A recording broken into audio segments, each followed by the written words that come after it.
Slippery Rock Township was established in 1826. 73 years later, the defining feature of the community, Slippery Rock State Normal School, came to be. The relationships and interactions formed between the students and the businesses in Slippery Rock are the backbone of the community. But have they always looked how they do today?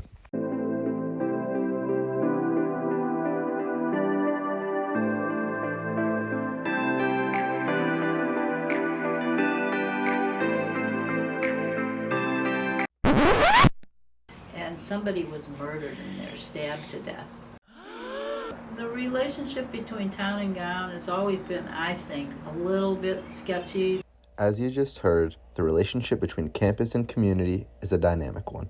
Few people know more about this than my grandmother, Dinah Dreyer. Okay, I came here in 1965 with my ex-husband, who was hired for a physical education position.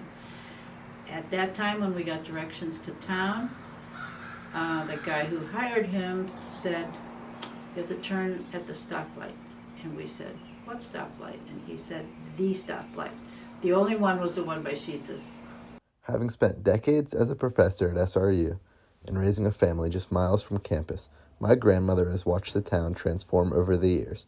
She maintains that university students are the reason Slippery Rock is populated today and is home to the businesses that we crave. So you can see how the campus has grown, attracting more students, meaning more faculty, more buildings and grounds people. I mean, the university is the big employer, I think, in the whole Butler County, not just Slippery Rock. Without that university, if you know the town of Forestville, which is up on Route 8, that has a blinker light when you pass through, and I don't know what the population is, maybe 1,000. Slippery Rock would be Forestville. There'd be none of the stuff that we have. No Sheets, none of the food places, no Taco Bell, no. As university students provide such a significant boost to local businesses, their trips home over breaks and the weekends adversely affect the town. In a prior interview, my grandmother referred to Slippery Rock as a suitcase college, meaning the students head home every weekend as opposed to patronizing downtown Slippery Rock. When asked if she believed that Slippery Rock has evolved from a suitcase college, she responded with a resounding no. Even as Slippery Rock is no longer a dry town, students still leave the town as classes come to an end for the week.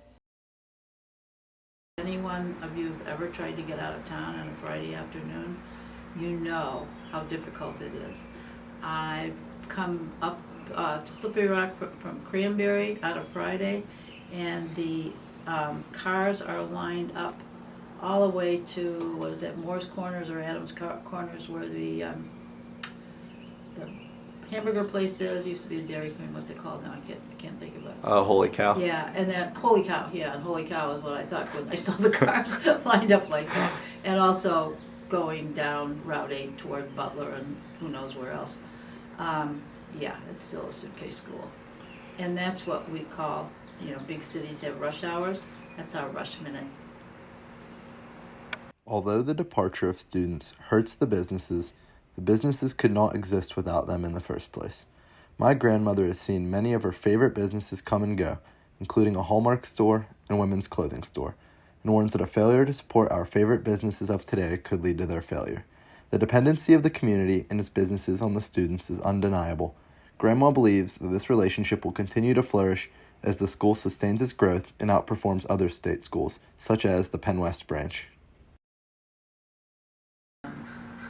We've just got a lot more facilities, so I see students attracted to that. We have a lot more programs that we didn't have before, so it's and we have a very, I think, dynamic new president. She's great. She's got a lot of plans for the university and seems to know how to execute them. So it's good. My family has roots in Slippery Rock since my grandma, a native of Chicago, moved to a small one-stoplight town in 1965. I was raised to cherish this town and appreciate all of the people within it. Now, as a freshman at Slippery Rock University, I can fully grasp the overlap between campus and community. This community would not exist without the students and their contributions. It is our responsibility to continue to cultivate an improved town and assist the businesses that reside in Slippery Rock.